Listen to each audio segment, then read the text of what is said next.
Добрый дзень! Сёння 30 чэрвеня і мы пачынаем агляд навінаў за тыдзень на Аршаншчыне. Нагадаем, што наш канал прызнаны экстрэмісцкім, прагляд яго бяспечны, але падабайкі, каментары і падпіскі мы заклікаем вас пакідаць толькі ў тым выпадку, калі вы ў бяспецы. Надвор'е на гэтым тыдні стала зусім летнім, але ж прынесла і пэўныя непрыемнасці. Ворша вельмі сціпла адсвяткавала свой фармальны дзень народзінаў. За мяжой выйшаў крымінальны раман пра Воршу. Гэты тыдзень быў надзіва спакойным у пляне надзвычайных здарэнняў. Толькі адна больш-менш заўважная аварыя адбылася ў чацвер 27 чэрвеня на Кабыляцкай гары. Легкавік дагнаў цяжкавік, які падымаўся на нязручную для буйных грузаў дарогу. Легкавік фактычна захрас пад цяжкавіком. У аварыі ніхто не пацярпеў. Відавочна, такі спакойны тыдзень у вялікай ступені звязаны з надвор'ем. Такія цеплыня і сухасць не спрыяюць актыўнасцям. На працягу тыдня тэмпература расла і ў выходны дасягнула 33 градусаў у ценю. У сувязі са спёкай зноў уведзеныя абмежаванні на наведванне лясоў. Калі ў пачатку тыдня абмежаванні распаўсюджваліся толькі на суседні Шклоўскі раён і таксама Круглянскі, то ў пятніцу абмежаванні ўвялі па ўсёй краіне. Ва ўсе лясы Беларусі цяпер нельга заязджаць на аўтамабілях і разводзіць вогнішчы. На гэтым тыдні Ворша адсвяткавала свой дзень народзінаў. Дзень горада вельмі фармальны. Рэальная першая згадка пра наш горад адносіцца да 10 ліпеня 1067 года, калі пасля бітвы на рацэ Нямізе князь Полацкі Ўсяслаў Чарадзей з сынам прыехаў пад Воршу, каб падпісаць мірную дамову з кіеўскімі князямі. Але з цырымоніяй падпісання нашага князя падманулі і ўзялі ў палон. Так пачынаўся наш горад паводле пісьмовых крыніцаў. Але ж багатая гісторыя мясцовых князёў была нязручнай для Савецкага Саюзу. І тады дні гарадоў пачалі пераносіць на дзень, калі горад быў вызвалены ад нацысцкіх войскаў у Другую сусветную вайну. Гэтая ж традыцыя вярнулася ў другой палове 90-х з прыходам да ўлады Лукашэнкі. 27 чэрвеня Ворша адсвяткавала такі дзень горада. Дакладней, адсвяткавалі толькі чыноўнікі. Адзінае святочнае мерапрыемства распачалося каля выканкаму з урачыстага падняцця сцяга раёну, а працягнулася каля стэлы ў цэнтры горада, дзе прайшоў мітынг. Сярод прысутных чыноўнікі Аршанскага раёну і нешматлікія школьнікі,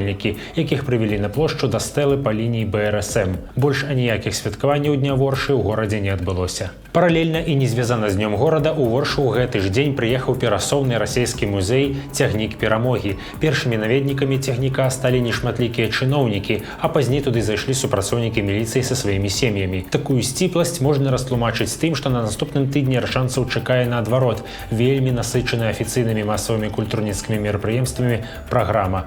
6-7 ліпеня ў Александрыі распачнецца традыцыйны фестываль, а раней, 3 числа, горад адсвяткуе гадавіну вызвалення Менску ад немцаў, якая пры цяперашняй уладзе святкуецца як Дзень незалежнасці Беларусі. Гэта будзе паўнавартаснае гарадское мерапрыемства, а на галоўнай сцэне выступіць расійскі гурт «Адпетыя машэннікі». Гурт загучаў на эстрадзе яшчэ ў 1996 годзе, але апошні альбом «Адпетыя машэннікі» выпусцілі вельмі даўно, у 2008. Тым не менш, ранейшая папулярнасць з 90-х дазваляе гурту і сёння крыху заставацца на слыху, існаваць і зарабляць. Важная для Воршы культурніцкая навіна прыйшла на гэтым тыдні з Польшчы. У адным з беларускіх выдавецтваў, якіх зараз у Польшчы шмат, выйшла кніга аршанскага аўтара Змітра Дзядзенкі. Апошнім часам Зміцер працуе над вялікімі літаратурнымі формамі, і гэта ўжо трэцяя вялікая крымінальная аповесць ягонага аўтарства. Сам Зміцер пераехаў у Менск адразу пасля сканчэння школы, але пастаянна ў сваёй творчасці вяртаецца ў родны горад. Новая кніга «Гульні Цырцэі» таксама распавядае пра жыццё Воршы ў 20-е гады 20-го стагоддзя. Сюжэт аповесці вядзецца вакол дзіцячае гульні. У яе аршанскія дзеці цягнуць тое, што бачаць на вуліцах, а гэта расстрэлы, рэвалюцыя і ўсё тое, што суправаджала аршанцаў у той перыяд. У друкаваным выглядзе кнігу можна знайсці ў Польшчы, а пазней яна павінна з'явіцца і ў электронным выглядзе, таму стане даступнай тым, хто ў Беларусі. Да гэтага варта дадаць, што ў Беларусі выходзіць няшмат літаратуры падобнага кшталту, а таму творчасць Змітра Дзядзенкі важная не толькі для спазнавання роднай Воршы, але і агулам для развіцця сучаснай беларускай літаратуры.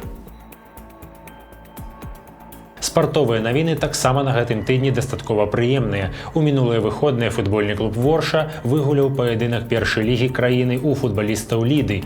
Гэта вывела нашу каманду ў сярэдзіну турнірнай табліцы. Па стане на суботу яна знаходзіцца на 10-м радку. І гэта пры тым, што Ліда да матчу з аршанцамі займала 3-е месца. Апошні раз у гасцях Ворша перамагала ажно ў жніўні летась. У суботу, 29 чэрвеня, Ворша згуляла з менскім энергетыкам БДУ.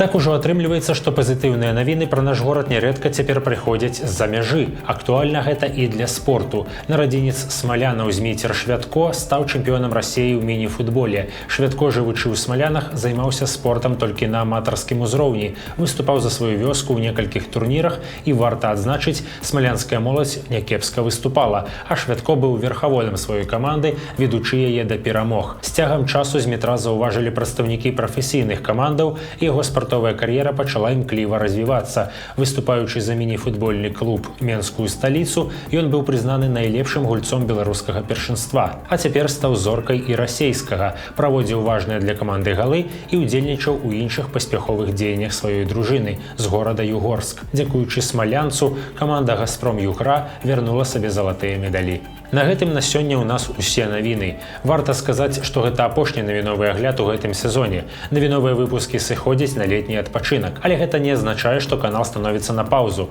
На ім будуць выходзіць кароткія відэа з Аршаншчыны і краязнаўчыя выпускі серыі «Гэты дзень у гісторыі». Бліжэйшы выйдзе ўжо ў аўторак. Раім падпісацца на канал, каб не прапускаць новыя відэа, але рабіце гэта толькі калі вы ў бяспецы. Заадно можна паставіць падабайку гэтаму выпуску, пракаментаваць, што вас зацікавіла, і падзяліцца гэтым відэа з сябрамі і знаёмымі. Зноў жа, калі вы ў бяспецы. А я з вамі развітваюся да верасня. Беражыце сябе і воршу. Добрых вам летніх вакацыяў.